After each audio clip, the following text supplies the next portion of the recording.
साथियों, इस समय विधानसभा घोसी में हो। बता दूं कि विधानसभा घोसी का उपचुनाव होने हैं, उसको लेकर काफी जो है इस चुनावी अखाड़े में प्रत्याशियों की जो है पहल चल रही है। क्या बताना चाहेंगे? घोसी उपचुनाव की तरफ सबकी निगाहें है और देखा जाए तो घोसी में चर्चाएं चौहान समाज को लेकर पिछले भी चुनावों में हुई, इस बार क्या होने वाला है? घोसी उपचुनाव देश का ऐसा सीट बन गया है जी। कि लगातार तीसरी बार उपचुनाव होने जा रहा है। यहाँ 19 में भी हुआ, 23 में भी हुआ और फिर होने जा रहा है। बहुत बड़ी बड़ी पार्टियां बाहरी तरफ से आती है और कहीं ना कहीं अपने मजबूती के साथ यहाँ पे चुनावी अखाड़े में उतरती है। आप इस क्षेत्र के हैं, क्या कहेंगे, कैसे लड़ाई का सामना करेंगे? देखिए, सब दल हैं। भारतीय जनता पार्टी विश्व की नंबर 1 पार्टी है और भारतीय जनता पार्टी में करोड़ों कार्यकर्ता हैं जी। और सभी लोग मनोयोग से भारतीय जनता पार्टी के लिए काम करते हैं, देश की सेवा के लिए काम करते हैं, समाज सेवा के लिए काम करते हैं। ऐसे में हम भी एक उसमें कार्यकर्ता हैं। इस बार क्या रहेगा मुद्दा इस घोसी की जनता के लिए? घोसी की जनता के लिए मुद्दा हमेशा घोसी की जनता के सेवा करने का मुद्दा है। जी। घोसी की जनता के सुख दुख में रहने का मुद्दा है। घोसी में विकास हो, घोसी में चौतरफा इंडस्ट्री लगे, ऐसा मुद्दा है। क्या दारा चौहान जी जब यहाँ उनके कार्यकाल में समाज ने एक उम्मीद रखा था, क्या उम्मीद पूरा हुआ इस बार? देखिए, हमारे वो बड़े नेता हैं जी।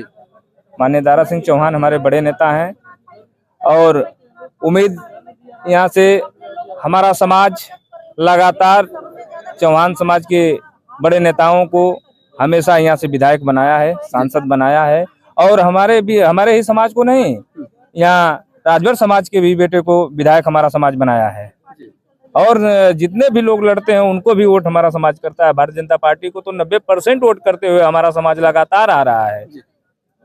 पिछली बार देखा गया कि एक तरफ राजभर समाज के बड़े नेता यहाँ पे जो आजमाइश किए, अपना दावा भी ठोके यहाँ पे, और दूसरे भी दल के लोग आए, इस बार भी आएंगे। उनके बीच कैसे आप अपने प्रचार को आगे बढ़ाएंगे?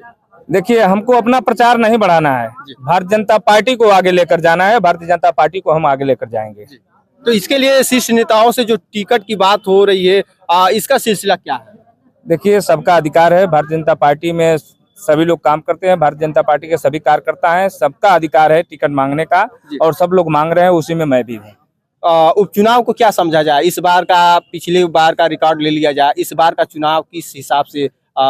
इस बार भारतीय जनता पार्टी घोसी का उपचुनाव बहुत बड़े अंतर से चुनाव मतलब भारतीय जनता पार्टी के पाले में इस बार उपचुनाव होने हैं। बिल्कुल। क्या सपा के सपा के जो कब्जे में ये सीट रही है, हर हाल में इस बार ये जो है सपा से बीजेपी के पाले में लाना है? भारतीय जनता पार्टी की सीट रही है, बीच में कुछ दिनों के लिए समाजवादी पार्टी को चली गई थी, फिर भारतीय जनता पार्टी के हाथों में आएगी। लेकिन बहुत एक बड़ी बात है, यहाँ पे सपा जिस तरह से मजबूती कायम की है, कहीं ना कहीं लग रहा है कि इस बार भी बहुत डबल जो है अपने जोर आजमाइश करेगी। सपा जोर आजमाइश जानते हैं किस में करती है? गुंडागर्दी में जोर आजमाइश करती है। विकास पर जोर आजमाइश नहीं है समाजवादी पार्टी का।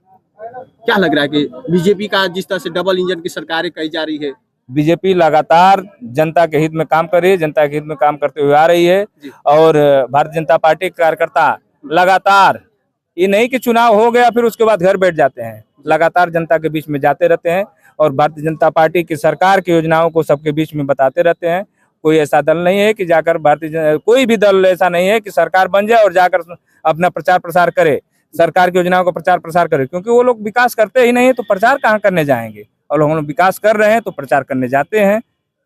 चौहान समाज क्या लग रहा है इस बार जाग चुका है? चौहान समाज हमेशा जागा है और हमेशा जागता रहेगा। चौहान समाज स्वाभिमानी चौहान समाज है। चौहान समाज जिसके लिए अगर वचन दे देता है उसको पूरा करता है। चलिए, बहुत बहुत धन्यवाद हमारे खास इस वक्त जुड़ने के लिए भी मीडिया के साथ। आपने देखा घोसी चुनाव को लेकर काफी ये बातें हुई। फिलहाल के लिए इतना ही, नमस्कार।